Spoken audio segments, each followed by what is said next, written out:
Hello friends, welcome to our Thodum Thooram channel.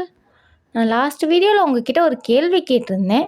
அதுக்கான சரியான விடையை பார்க்குறதுக்கு முன்னாடி நீங்கள் இப்போ தான் என்னோடய சேனலுக்கு ஃபஸ்ட் டைம் வரீங்க அப்படின்னா மறக்காமல் என்னோடய சேனலை சப்ஸ்கிரைப் பண்ணி வச்சுக்கோங்க.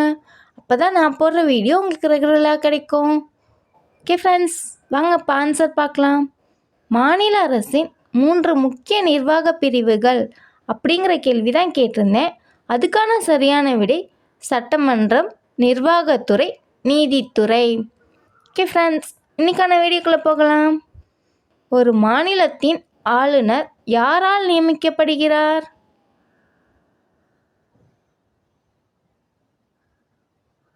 சரியான விடை குடியரசுத் தலைவர். மாநில அமைச்சரவை குழுவின் தலைவர்.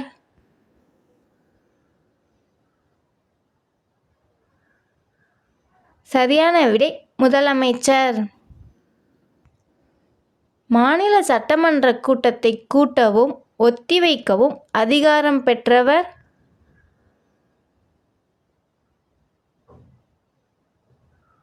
சரியான விடை ஆளுநர். உயர்நீதிமன்ற நீதிபதிகளை நியமிப்பதில் பங்கு பெறாதவர் யார்?